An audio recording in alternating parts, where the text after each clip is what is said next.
Karen reported blocked driveway, but she was parked in the wrong one. The late afternoon sun hung low over Maplewood Lane, painting the suburban street in hues of gold and amber. Karen Whitlock, a woman known for her meticulous standards and sharp tongue, stood in her driveway, arms crossed, her eyes blazing with indignation. She had called the city to report a silver sedan blocking her driveway again. This was the third time this month, and she was done with excuses. Her perfectly manicured lawn and pristine white picket fence screamed order, but the car parked carelessly across her driveway was an affront to her control. Across the street, Tom Delgado maneuvered his wheelchair down the ramp of his small rental home.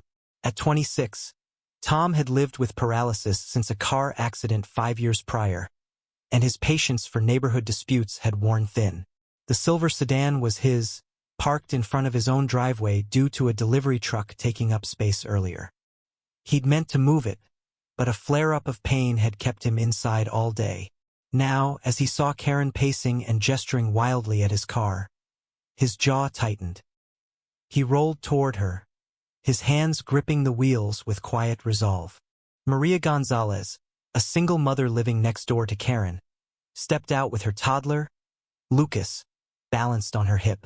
Maria's eyes were heavy with exhaustion from her double shift at the diner, but the escalating voices drew her in.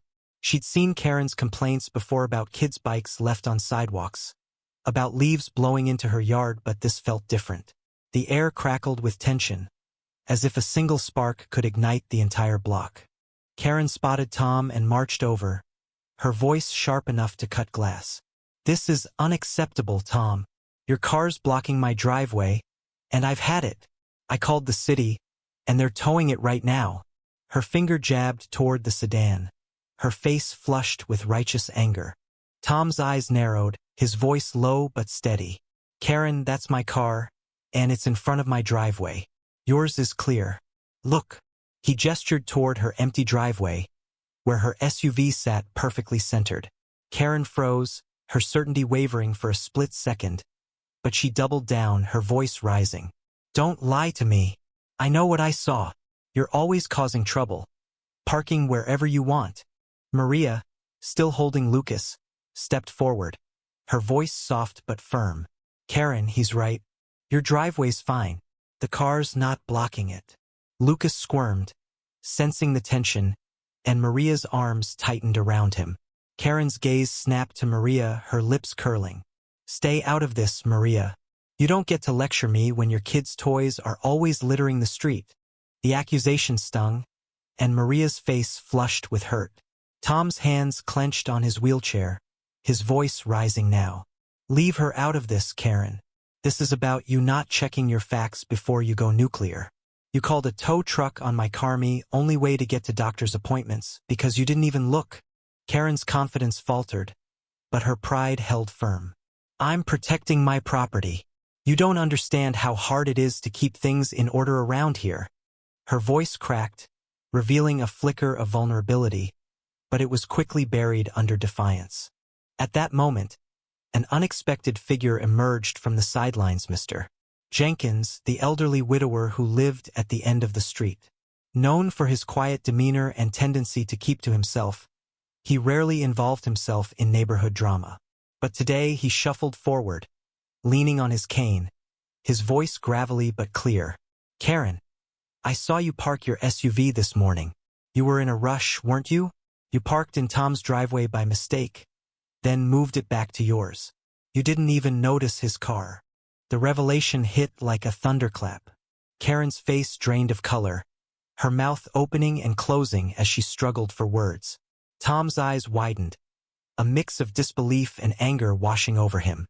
Maria gasped softly, her free hand covering her mouth. Mr. Jenkins continued, his tone heavy with disappointment. "You were so quick to point fingers, Karen. You didn't see your own mistake. That car's been in front of Tom's house all day."